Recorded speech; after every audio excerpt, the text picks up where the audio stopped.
Hello friends, welcome to my channel exam तैयारी।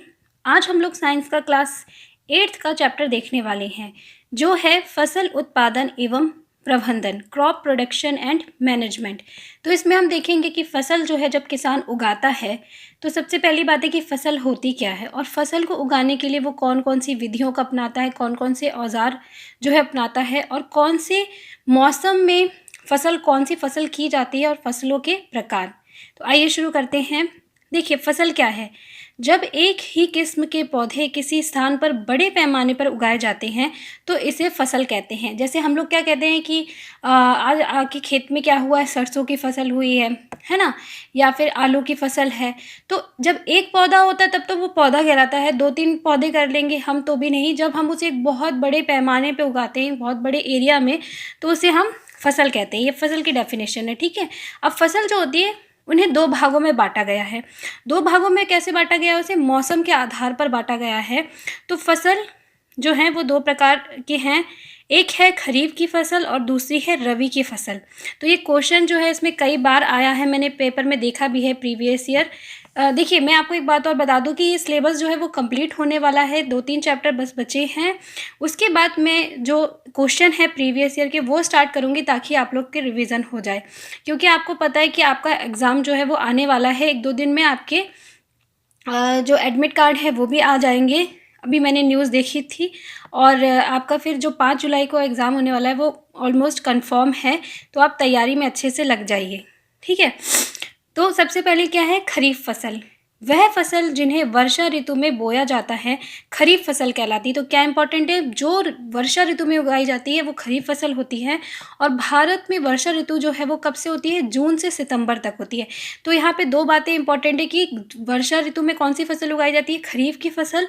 और जो या फिर ऐसे भी आ सकता है कि खरीफ की फसल कब उगाई जाती है, तो आपको मंथ दिए होंगे, तो आपको याद रखना है जून से सितंबर तक जो है वो वर्षा ऋतु होती है और तब हम खरीफ की फसल उगाते हैं। इसके एग्जाम्पल है धान, मक्का, सोयाबीन, मूंगफली, कपास इत्यादि, ठीक है। तो इम्पॉर्टेंट है इसमें कि कौन सी ऋतु में उगाई जाती है, कौन से मंथ्स में उगाई जाती है और इसके कुछ एग्जाम्पल इम्पॉर्टेंट है, क्योंकि पूछ सकते हैं कि धान जो है वो कौन सी फसल है ना। नेक्स्ट है हमारा रबी की फसल। ये शीत ऋतु यानी कि ठंड का जो मौसम होता है उसमें उगाई जाने वाली फसल है। इसका जो मंथ है वो है अक्टूबर से मार्च तक, ठीक है। तो शीत ऋतु में जो उगाई जाती है वो रबी की फसल कहलाती है और इसके एग्जाम्पल है गेहूं, चना, मटर, सरसों तथा अलसी। अब देखिए, इंपॉर्टेंट ये है कि यहाँ पे जो एग्जाम्पल थी वो तो बहुत इंपॉर्टेंट है, क्योंकि क्वेश्चन अगर आता है तो जो आपके एनसीईआरटी में है उन्हीं से ज़्यादा आता है, अलग से वो बाहर से नहीं पूछते हैं। अब इसके अलावा क्या होती है कि कई स्थानों पे दालें और सब्जियां जो हैं वो ग्रीष्म में उगाई जाती है। तो दालें और सब्जियां कब उगाई जाती है? गर्मी के मौसम में। तो वर्षा ऋतु भी हो गई, शीत ऋतु भी हो गई और ग्रीष्म ऋतुकाल भी हो गया कि कौन कौन सी फसलें कब उगाई जाती हैं। उसके बाद आता है कृषि पद्धति। अब किसान जो है इस फसल को उगाने के लिए क्या करता है? कृषि करता है, खेती करता है। तो उसमें बहुत सारी टेक्निक्स को यूज़ करता है, बहुत सारी पद्धतियों को इस्तेमाल करता है, तो वो सारे जानना बहुत ज़रूरी है। तो कृषि पद्धति यानी एग्रीकल्चरल प्रैक्टिस क्या है? कृषि उगाने के लिए किसान को अनेक क्रियाकलाप सामयिक अवधि में करने पड़ते हैं। सामयिक अवधि यानी कि एक लिमिटेड टाइम में करना होता है और उन जो ये जितने भी क्रियाकलाप करते हैं उसे ही कृषि पद्धति कहते हैं। अब कौन कौन सी होती है कृषि पद्धति? पहला है मिट्टी तैयार करना। जिस भी खेत में आपको अपना जो भी आप खेती करनी है, जो भी उस इस चीज़ की, तो उसके लिए सबसे पहले खेत को तैयार करना होता है, ठीक है। तो मिट्टी तैयार करना, फिर बुआई करनी, बीज को बोना, तीसरा खाद एवं उर्वरक देना, चौथा सिंचाई करना, पाँचवा खरपतवार से सुरक्षा, छठा कटाई और सातवां भंडारण। ये सारी जो है, ये देखो, इसका आपको एक तो सीरियल भी याद कर लो कि सबसे पहले जो है वो क्या किया जाता है, क्योंकि कई बार सीरियल ही पूछ लेते हैं कि कृषि पद्धति में का जो सही सीरियल बताओ, ठीक है, सही क्रम बताओ। तो ये क्रम जो है यही है, सही है। अब हम एक एक करके इन सारे जो पद्धतियाँ हैं इनको देखेंगे। सबसे पहले आता है हमारा मिट्टी तैयार करना, यानी कि जो भी खेत है उसको तैयार करना। प्रिपरेशन ऑफ सॉइल, मिट्टी तैयार करना फसल उगाने का प्रथम चरण है, ठीक है, सबसे पहला चरण है। मिट्टी को पलटना तथा उसे पोला बनाना कृषि का अत्यंत महत्वपूर्ण कार्य है। इससे जड़ें अंदर तक जाती हैं और ये जड़ों को श्वसन में सहायता करती है। अब देखो, मिट्टी तैयार करने की क्या ज़रूरत है? अगर आप सीधे से जो भी आपका खेत है वो क्या होता है, धूप से सूख भी जाता है, ठीक है, ऊपर की मिट्टी सूख भी जाती है और जम जाती है, तो उससे क्या होता है कि मिट्टी जो होती है वो कैसी हो जाती है, सूखी सूखी से हो जाती है, एक लेयर से जम जाती है, तो प्रॉपर अंदर तक मिट्टी को क्या नहीं मिलेगी, वायु नहीं मिलेगी, ऑक्सीजन नहीं मिलेगी, है ना, और पानी भी प्रॉपर नहीं मिलेगा। तो आपको ज़रूरी है कि आप कोई भी जो भी फसल उगाने जा रहे हो उससे पहले आप क्या करो, मिट्टी को अच्छे से उल्टो पलटो ताकि वो पोला हो जाए, जिससे उसके पौधे की जो मोस्टली जड़ है वो ऊपरी लेयर में होती है, मैंने आपको बताया। तो प्रॉपर अगर वो लेयर जो होगी उसमें ऑक्सीजन नहीं होगी, खाद्य पदार्थ नहीं होंगे, तो पौधे आपके सही से उगेंगे नहीं। ठीक है, मिट्टी को उलटने पलटने और पोला करने से पोषक पदार्थ जो है वो ऊपर आ जाते हैं। अब ऊपर तो सूख गई है, पोषक पदार्थ भी खत्म हो गए होंगे, ठीक है, अब उलटते पलटते हैं तो क्या नीचे के जो पोषक पदार्थ है वो ऊपर आ जाएंगे। मिट्टी को उलटने पलटने एवं पोला करने की प्रक्रिया जुताई कहलाती है। अब इसे क्या कहते हैं, जो हम उलटना पलटना कहते हैं करते हैं उसे जुताई कहते हैं। तो ये जुताई की डेफिनेशन है। और कभी कभी जुताई से पहले खाद दी जाती है। कभी कभी ऐसा होता है, मान लिया आपने कोई खेती की थी खेत में, ठीक है, और उसके बाद जस्ट तुरंत ही हम उस खेत में दोबारा से हम दूसरी खेती करने जा रहे हैं, तो अब उस मिट्टी में जो है खाद्य पदार्थ वो ख़त्म हो गए होंगे, कमी हो गई होंगी। तो बहुत बार अगर मान लिया हमें ऐसी फसल उगाने जा रहे हैं जिसके लिए हमें ज़्यादा खाद की ज़रूरत है, तो हम कई बार क्या है मिट्टी में खाद को भी मिलाते हैं, ताकि जुताई करने से पहले, ताकि जुताई जब हम करेंगे यानी मिट्टी को उल्टेंगे पलटेंगे तो खाद जो है वो पूरी तरह से अच्छे से मिल जाए, खाद मिट्टी में भली भांति मिल जाए। ठीक है, अब कृषि औजार, यानी हम जो मिट्टी तैयार कर रहे हैं हमें कृषि औजार की भी ज़रूरत होती है। तो कृषि औजार क्या है, एग्रीकल्चर इम्प्लीमेंट्स। अच्छी उपज के लिए बुआई से पहले मिट्टी को भुरभुरा करना आवश्यक है। देखिए, अब मिट्टी तैयार करने का सेकेंड स्टेप क्या है, बुआई। तो बुआई करने से पहले क्या करना है हमें, कि अगर हमें अच्छी उपज चाहिए तो मिट्टी को हमें अच्छे से तैयार करना है ना। इसके लिए हम क्या है कुछ औजारों का प्रयोग करते हैं, जिसके एग्जाम्पल हैं हल, कुदाली एवं कल्टीवेटर। ये प्रमुख औजार हैं। अब हम इनको एक एक करके देखते हैं। सबसे पहला है हमारा हल। हल का उपयोग जुताई, खाद उर्वरक मिलाने, खरपतवार निकालने एवं मिट्टी खुरचने के लिए किया जाता है। तो किसके लिए किया जाता है इसका उपयोग, जुताई के लिए, खाद उर्वरक मिलाने के लिए और खरपतवार को निकालने के लिए। इसमें लोहे की मजबूत तिकोनी पत्ती होती है और जिसे फाल कहते हैं। आप लोगों ने हल देखा भी होगा, बहुत से लोगों ने आप में से। हल का मुख्य भाग लंबी लकड़ी का बना होता है और जिसे हल शाफ्ट कहते हैं। तो ये हल के बारे में कि हल के जो दो भाग होते हैं। इसके अलावा हल जो होता है वो उसको चलाने के लिए हम जानवर का प्रयोग करते हैं। जानवर लेते हैं, जानवर की जोड़ी लेते हैं और उसमें हल को बांध देते हैं, वो चलते रहते हैं और हल के द्वारा जो है मिट्टी जो होती है वो उलटती पलटती रहती है, उसमें खुदाई होती रहती है। ठीक है, तो इसके लिए हम ज़्यादातर बैल का इस्तेमाल किया जाता है, लेकिन कहीं कहीं पे घोड़े और ऊँट का इस्तेमाल भी किया जाता है। तो ये इंपॉर्टेंट, ये तीनों नाम आपको पता होने चाहिए। ठीक है, नेक्स्ट है हमारा कुदाली। कुदाली क्या है, इसका उपयोग खरपतवार निकालने एवं मिट्टी को पोला करने के लिए किया जाता है। तो सेम ही काम है। ठीक है, इसमें लकड़ी अथवा लोहे की छड़ होती है और जिसके एक सिरे पर लोहे की चौड़ी और मुड़ी प्लेट लगी होती है जो ब्लेड की तरह कार्य करती है। ठीक है, अभी इनके चित्र जो है मैंने नहीं बनाए हैं, आप लोग एक बार इंटरनेट पर सर्च करके देख लीजिएगा कैसे हैं। वैसे चित्र से कोई मतलब नहीं है, आपको काम पता होने चाहिए इनका क्या है। थर्ड है हमारा कल्टीवेटर।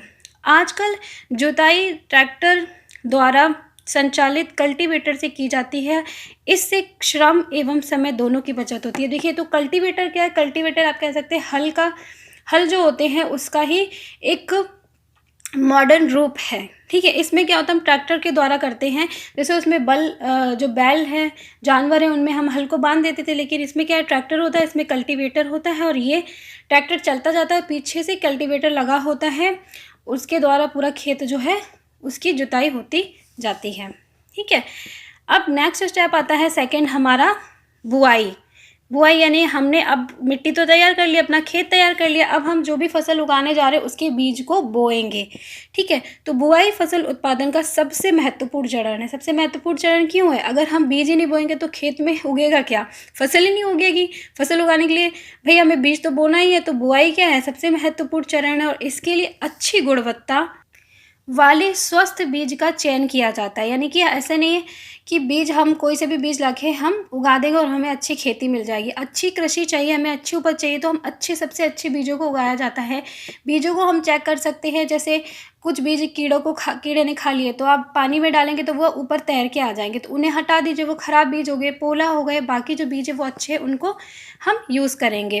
परंपरागत रूप से बीजों की बुवाई में इस्तेमाल किए जाने वाले औजार कीप के आकार का होता था, यानी पुराने ज़माने में जो इसका इस्तेमाल किया जाता था बुआई के लिए, वो औजार कीप की तरह था। उसमें बीज को भर दिया जाता था और फिर उसकी सहायता से जगह जगह पे बीज जो हैं वो डाल दिए जाते थे।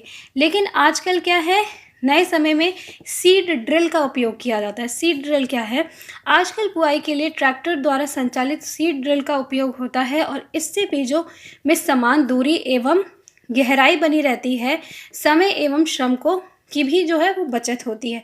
तो आजकल सीड ड्रिल का प्रयोग किया जाता है। सेम वैसे ट्रैक्टर के पीछे लगा देते हैं, ट्रैक्टर चलता रहता है और ये समान दूरी पर बीजों को डालता रहता है। समान दूरी बहुत ज़रूरी है, क्योंकि अगर पौधों के बीच में गैप नहीं होगा तो दोनों पौधों को क्या है, अच्छे से उगने का तरीका नहीं मिल पाएगा। जैसे कि बहुत पास पास पौधे होंगे तो दोनों की जड़ भी नहीं फैल पाएगी, पोषक तत्व भी बहुत लिमिटेड होगा, क्योंकि उस दोनों को ही चाहिए होगा। तो बहुत गैप होना तो बहुत ज़रूरी होता है अच्छी खेती के लिए। साथ साथ क्या है, इससे हमारा उसे प्रॉपर प्रकाश हो गया, खनिज लवण, जल, सब कुछ बहुत सही तरीके से दोनों पौधों को मिलेगा। ठीक है, इसके बाद है कि समय और श्रम भी जो है इससे बचत होती है। थर्ड स्टेप है खाद एवं उर्वरक मिलाना। अब हमने बीज डाल दिए, अब हमें अच्छी खेती चाहिए तो हमें मिट्टी को मजबूत बनाना है। ठीक है, तो उसके लिए हम उसमें खाद और उर्वरक मिलाएंगे। एडिंग मैन्योर एंड फर्टिलाइजर्स, वे पदार्थ जिन्हें मिट्टी में पोषक स्तर बनाए रखने के लिए मिलाया जाता है, उन्हें खाद या उर्वरक कहते हैं। देखिए, खाद और उर्वरक दोनों में अंतर है, अभी आगे आपको पता चलेगा। खाद इज़ डिफरेंट थिंग एंड उर्वरक यानी fertiliser is different thing. Okay, तो वे पदार्थ जिन्हें हम मिट्टी में पोषण को बढ़ाने के लिए, उसके न्यूट्रिशन वैल्यू को बढ़ाने के लिए मिलाते हैं, उसे खाद कहते हैं या उर्वरक कहते हैं। दोनों का काम एक ही है, लेकिन दोनों में डिफरेंस क्या है? फसलों के लगातार उगने से क्या होता है? अब देखिए, बात क्या है कि हम उर्वरक या खाद मिला क्यों रहे हैं? ज़रूरत क्या है मिलाने की? ज़रूरत ये है कि हम फसल, जो किसान होता है बैक टू बैक क्या है, खेत में उगाता जाता है। एक फसल उगाई, जब वो कट गई तो दूसरी फसल के लिए खेत तैयार कर देता है, फिर उगा देता है। तो इससे क्या होता है कि मिट्टी के पोषक तत्व जो है उसमें कमी हो जाती है, और वो जो कमी है उसको पूरा करने के लिए हम खाद अलग से मिलाते हैं, और ये प्रक्रम खाद देना कहलाता है। अब देखते हैं खाद और उर्वरक में डिफरेंस क्या है। ठीक है, खाद एक कार्बनिक जैविक पदार्थ है। याद रखिए, क्या है ये? एक जैविक पदार्थ है जो कि पौधों या जंतुओं के अपशिष्ट से प्राप्त होती है, जिसका एग्जाम्पल है वर्मी कंपोजिटिंग। वर्मी कंपोजिटिंग मैंने आपको बताया है पहले कि केचुए के सड़े गले पदार्थों को एक जगह जमा कर देते हैं, फिर वहाँ केचुए डाल देते हैं, केचुओं से खाकर वर्मी कंपोस्ट तैयार कर देते हैं।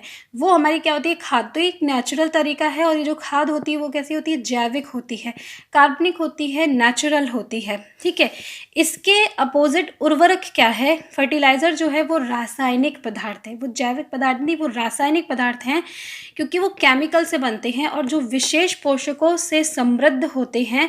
यानी विशेष पोषक, यानी कि मान लिया हमें अपने खेत में यूरिया की ज़रूरत है तो यूरिया ही होगी उसमें। ठीक है, तो अब लेकिन जो जैविक पदार्थ है, हमें वो खाद है, उसमें सब कुछ होता है, कोई पर्टिकुलर एक सिर्फ केमिकल नहीं होता है। तो उर्वरक क्योंकि ये केमिकल यानी रासायनिक पदार्थ है, तो इसमें क्या होते हैं? ये विशेष पोषकों से समृद्ध होते हैं। उर्वरक का उत्पादन फैक्ट्री में किया जाता है, और इसके कुछ एग्जाम्पल है जो कि बहुत इंपॉर्टेंट है। Urea, ammonia, sulphate, super phosphate, potash, NPK। NP का फुल फॉर्म है नाइट्रोजन, फॉस्फोरस, पोटेशियम। तो ये इसके जो एग्जाम्पल है वो बहुत ज़्यादा इंपॉर्टेंट है।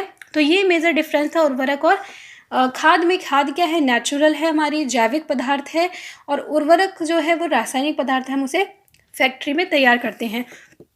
उर्वरकों के अत्यधिक उपयोग से मिट्टी की उर्वरता में कमी आ जाती है, बहुत ज़्यादा यूज़ नहीं करना चाहिए।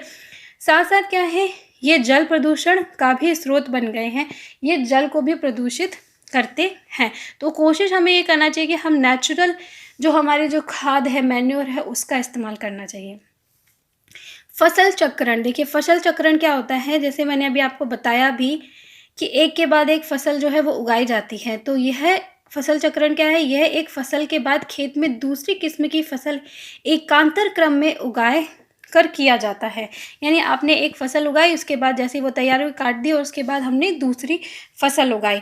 लेकिन फसल चक्रण पे एक बात का ध्यान दिया जाता है कि हम एक के बाद दूसरी फसल वही उगाएं जो कि उस खेत में प्रॉपर तरीके से उग पाए और उसके बाद उगाई जाने वाली फसल के लिए भी अच्छा रहे। उत्तर भारत में किसान फलीदार चारा, ठीक है, एक ऋतु में उगाते थे तथा गेहूं दूसरी ऋतु में। फलीदार यानी पहले फलीदार चारा उगाते थे अपने जानवरों के लिए। अब फलीदार चारा उगाने से क्या, खेत बहुत अच्छा हो जाता था, खेत की न्यूट्रिशन वैल्यू बढ़ जाती थी। उसके बाद वो गेहूं को उगाते थे। इससे मिट्टी में नाइट्रोजन का पुनः पूरण होता था। ठीक है, तो फलीदार पौधे क्या होते हैं, उनमें क्या होता है, राइजोबियम होता है उनकी जड़ों में, जो कि नाइट्रोजन को लाता है। ठीक है, तो वो इम्पॉर्टेंट है, इसलिए ये जो चक्रण होता है, फसल चक्रण, वो काफ़ी इम्पॉर्टेंट था और किसान बहुत ही बुद्धिमानी से ये काम करते थे। नाइट्रोजन का पुनः चक्रण कैसे होता है, इस पर मैंने वीडियो बनाया हुआ है, आप उसे देख लीजिएगा। Nitrogen synthesis. अब है खाद के लाभ। अब खाद हम इस्तेमाल क्यों करते हैं? एक तो आपको पता चल गया खाद में कि इस्तेमाल इसलिए करते हैं कि मिट्टी में जो पोषक तत्व उनकी कमी हो जाती है। इसके अलावा भी कुछ इसके जो लाभ है वो हैं। देखिए, इससे मिट्टी की जल धारण क्षमता में वृद्धि होती है, यानी जल को लेने की क्षमता भी जो है उसकी भी वृद्धि होती है खाद से। दूसरा है, इससे मिट्टी भुरभुरी एवं संरंध्र हो जाती है, जिससे गैस विनिमय सरलता से हो जाता है। ठीक है, नेक्स्ट है, इससे मित्र जीवाणुओं की संख्या में वृद्धि होती। मित्र जीवाणु कौन से होते हैं? जैसे केचुए, है ना। और नेक्स्ट है, इससे मिट्टी का गठन सुधर जाता है, यानी मिट्टी जो है वो अच्छी हो जाती है। इसके बाद नेक्स्ट स्टेप आता है हमारा सिंचाई। सिंचाई यानी कि पानी देना। तो पौधों की वृद्धि एवं परिवर्धन के लिए जल का विशेष महत्व है। जैसे हम सब के लिए जल है, तो पौधों के लिए भी जल बहुत ज़रूरी होता है और पौधों में 90% जल होता है। जल बीजों के अंकुरण, खनिजों और उर्वरकों को अवशोषित करने में सहायक है। ये पाले एवं गर्म हवा से पौधे की रक्षा करता है। तो ये क्या है कि जल जो है वो मतलब उसके पोषण के लिए तो ज़रूरी, अंकुरण के लिए भी ज़रूरी है, बिना जल के होगा ही नहीं। खनिज उर्वरकों को भी अवशोषित करते हैं। मिट्टी में जितने भी खनिज उर्वरक है वो पौधे कैसे लेते हैं? जल के माध्यम से उनके अंदर आता है। इसके अलावा बहुत ज़्यादा गर्मी जब पड़ती है तो उसमें भी रक्षा करते हैं। निश्चित अंतराल पे खेत में जल देना सिंचाई कहलाता है। सिंचाई क्या होता है कि थोड़े थोड़े समय में हम जो जल देते रहते हैं पौधे में, उसको सिंचाई कहते हैं। अब सिंचाई की स्रोत क्या है, कहाँ से सिंचाई है, इनके लिए हमें जल मिलता है? कुएं, जलकूप, तालाब, झील, नदियाँ, बांध एवं नहर, यानी जल के जो बड़े बड़े स्रोत हैं, कुछ भी हो सकते हैं जिनसे हम सिंचाई कर सकते हैं। सिंचाई के लिए कौन कौन से तरीके अपनाए जाते हैं? तो कुछ पारंपरिक तरीके और कुछ आधुनिक तरीके हैं। पारंपरिक तरीके में क्या करते हैं? पहला है मोट घिरनी, जिसको कहते हैं चैन पंप, ढेकली, रहट, ठीक है, तोलक। तो ये नाम है, ये नाम इम्पॉर्टेंट है। पारंपरिक तरीके में किसका इस्तेमाल किया जाता है, और आधुनिक तरीके जो होती है उसमें कुछ विधियां हैं। सबसे पहली है छिड़काव तंत्र, स्प्रिंकलर सिस्टम। देखिए, छिड़काव तंत्र नाम से आपको पता लगा, छिड़काव स्प्रिंकलर लगाए जाते हैं, वो क्या फुब्बारे से होते हैं जो पूरे जगह पे पानी देते रहते हैं। तो इस विधि का उपयोग असमतल भूमि के लिए किया जाता है और इससे जल का छिड़काव पौधों पर इस प्रकार होता है जैसे वर्षा हो रही है। और इसके लिए कॉफ़ी खेती, लॉन आदि जो है उसमें स्प्रिंकलर सिस्टम का यूज़ किया जाता है। दूसरा है ड्रिप तंत्र, ड्रिप सिस्टम। इस विधि में जल बूंद बूंद करके, ड्रिप नाम है तो ड्रिप ड्रिप करके से ड्रॉप ड्रॉप करके जो है वो सीधे पौधों की जड़ों में गिरता है और इससे ज़्यादा जल जो है बिल्कुल भी जल का नुकसान नहीं होता है। इसका जो एग्जांपल है कि इसमें हम देते तो फलदार पौधों, बगीचों, वृक्षों को पानी देने के लिए इसका उपयोग किया जाता है। नेक्स्ट स्टेप है, ये हमने सिंचाई पढ़ा। उसके बाद आता है हमारा खरपतवार से सुरक्षा। यानी सिंचाई हो गई, पौधे बीज भी उगा दिए, तो अब पौधे क्या उग के आ जाएंगे। तो पौधों के साथ साथ क्या होता है, कैसे होता है, कुछ अन्य पौधे भी उगाते हैं, घास फूस, जो कि हमारे फसल के लिए क्या है, नुकसानदायक होते हैं। नुकसानदायक इसलिए होते हैं क्योंकि उनमें क्या होगा, अब फसल के बीच में वो उगाएं तो वो भी मिट्टी से पोषण लेंगे, सूरज जल लेंगे, सूरज की रोशनी भी लेंगे, जगह भी लेंगे, तो क्या स्पर्धा होगी, कॉम्पिटिशन हो जाएगी। ठीक है, तो उससे हमारी फसल हो सकता है खराब हो जाए। तो खरपतवार से सुरक्षा कैसे की जाती है? खेत में कई अनवांछित पौधे प्राकृतिक रूप से फसल के साथ उग जाते हैं। इन अवांछित पौधों को खरपतवार कहते हैं। ठीक है, अब खरपतवार हटाने को निराई कहते हैं। तो निराई क्या है? खरपतवार हटाने को कहते हैं। खरपतवार जल, पोषक, जगह, प्रकाश की स्पर्धा कर फसल की वृद्धि पर प्रभाव डालते हैं और कुछ विषैले भी होते हैं। इसके साथ कुछ कुछ विषैले भी होते हैं, अगर हम उनके फसल के साथ काट लेंगे, मान लिया खा लिया, तो वो हमारे लिए अच्छे नहीं होते हैं। और साथ में दूसरी बात क्या है कि ये कॉम्पिटिशन होता है इन सब चीज़ों के लिए, तो इसलिए भी हटाना ज़रूरी है। खरपतवार को हटाना क्या कहलाता है? निराई कहलाता है। खरपतवार हटाने का सर्वोत्तम समय कब होता है? उनमें पुष्पण एवं बीज बनने से पहले, यानी पुष्प और बीज बन जाए उससे पहले हटा दो, वरना क्या है, बीज बन जाएंगे, ज़मीन पे गिर जाएंगे, फिर और उगाएंगे। यह खुरपी या हैरो की सहायता से किया जाता है। रसायन के उपयोग से भी खरपतवार को जो है वो हटाया जाता है, ठीक है। और जिन्हें खरपतवार नाशी कहते हैं, यानी कुछ रसायन भी यूज़ किए जाते हैं इनको हटाने के लिए, जिसको खरपतवार नाशी कहते हैं, यानी विडिसाइड्स कहते हैं। जिसके कुछ एग्जाम्पल ये इंपॉर्टेंट है 2 और 4D। खेतों में इनका छिड़काव किया जाता है, लेकिन क्या है, इससे पौधों पे तो कोई हानि नहीं होती है, लेकिन किसानों के स्वास्थ्य पे प्रभाव पड़ सकता है। इसलिए किसान को क्या है, इसको छिड़कते समय ध्यान रखना चाहिए, मुंह को ढक कर रखना चाहिए। इसके बाद नेक्स्ट स्टेप आता है हमारा कटाई, हार्वेस्टिंग। फसल तैयार हो गई, अब हम उसे काटेंगे। तो फसल पक जाने के बाद उसे काटना, यानी काटना जो है वो कटाई कहलाता है।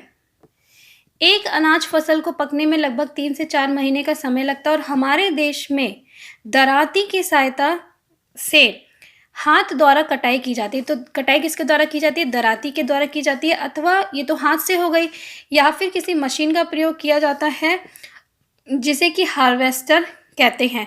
तो क्या कहते हैं, दोनों चीज़ों को आप याद कर लीजिए कि दराती इससे हाथ से करते हैं फसल काटना, और हार्वेस्टर जो होता है उससे हम मशीन है उसके द्वारा करते हैं। काटी गई फसल से बीजों दानों को भूसे से अलग करना होता है, इसे थ्रेसिंग कहते हैं।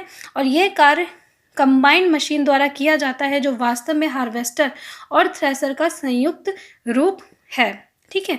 छोटे खेत वाले किसान अनाज के दानों को फटक कर, यानी कि विनोइंग के द्वारा अलग करते हैं। तो ये सारे मेथड जो इनको बहुत अच्छे से डिटेल में मैंने पहले के शुरुआती चैप्टर में पढ़ाया है, आप उन्हें देख लीजिएगा। नेक्स्ट स्टेप आता है हमारा, मतलब इसी स्टेप में आता है फिर कटाई पर्व। देखिए कटाई पर्व क्या है? कटाई हो गई तो लोग जो किसान है भाई, उनको फसल उगी है अच्छी से, उनने काट ली है, तो उससे अब उनको क्या पैसा मिलेगा, तो वो इसको बहुत अच्छे से सेलिब्रेट करते हैं, ठीक है, खुशी से। तो 3-4 महीने के कठोर परिश्रम के बाद कटाई का समय आता है और पुरुष एवं महिलाएं सभी मिलकर इस पर्व को मनाते हैं। तो कटाई जो पर्व है वो अलग अलग नामों से हमारे देश में अलग अलग राज्यों में मनाए जाते हैं। और कटाई ऋतु के साथ कुछ विशेष पर्व हैं, जैसे कि पोंगल, बैसाखी। तो ये नाम इम्पॉर्टेंट है, कौन कौन से कटाई पर्व हैं, ठीक है। तो पोंगल, बैसाखी, होली, दिवाली, नवान्न एवं बिहू। तो ये सारे नाम आप याद कर लीजिएगा अच्छे से। अब लास्ट स्टेप आता है भंडारण, स्टोरेज, यानी कि अब आपने फसल उगा लिया, फसल आपने ऐसा तो नहीं तुरंत आपकी बिछ जाएगी, आप चाहोगे हम अच्छे दाम जब महंगे हो तब तक के लिए हम स्टोर करके रखें। तो स्टोर कैसे करना होता है इतनी बड़ी मात्रा में फसल को? यदि फसल के दानों को अधिक समय तक रखना हो तो उन्हें नमी, कीट, चूहों एवं सूक्ष्म जीवों से सुरक्षित रखना होता है। भंडारण से पहले दानों को धूप में सुखाया जाता है। भंडारण इसलिए धूप में सुखाते हैं जितनी भी नमी होगी वो मतलब है ख़त्म हो जाए, वरना उसमें क्या कीड़े लग जाएंगे। उसके बाद भंडारण को जूट के बोरों, धातु के बड़े पात्र में रखा जाता है। जो बोरे हैं उनमें रखते तो हवा भी लगती रहती है। बीजों का बड़े पैमाने पर भंडारण जो है वो साइलो और भंडार गृह में किया जाता है। नीम की सूखी पत्तियां घरों में अनाज के भंडारण में उपयोग की जाती है, यानी नीम की पत्तियां डालने से जो है उसमें कीड़े नहीं लगते हैं। तो ये था पूरा भंडारण। उसके बाद एक नोट करने वाली बात है कि पौधों की तरह जंतुओं से भी खाद्य पदार्थ मिलते हैं। अभी तो हमने देखा कि हमें जो है पौधों से मिल रहा है उसको खेती कहते हैं, हम फसल उगाना कहते हैं, कृषि कहते हैं। लेकिन इसी तरह पौधों बहुत सारे जंतु भी होते हैं जिनसे हमें खाद्य पदार्थ मिलते हैं, जैसे गाय हो गई, बकरी हो गई, दूध मिलता है, भेड़ें हो गई जिनसे हमें ऊन मिलती है, मुर्गियाँ हो गई, ठीक है। बहुत सारे पशु होते हैं, मछली पालन भी होता है। तो जब पशुओं को बड़े पैमाने पर पाला जाता है तो इसे पशुपालन कहते हैं, ठीक है। अब यहीं पे हमारा ये चैप्टर जो कंप्लीट हुआ है, मैंने बहुत जल्दी जल्दी पढ़ाने की कोशिश की आपको समझाने की, क्योंकि ये बहुत लेंथी चैप्टर था। मैं सोच रही थी एक वीडियो में ही कंप्लीट कर दूँ इसे, तो वीडियो थोड़ा लंबा हुआ है लेकिन बहुत इंपॉर्टेंट वीडियो है आपके लिए। तो आई होप आपको अच्छा लगा होगा वीडियो। प्लीज़ इसे लाइक कीजिएगा। मिलती हूँ आपसे नेक्स्ट वीडियो में, तब तक के लिए बाय बाय।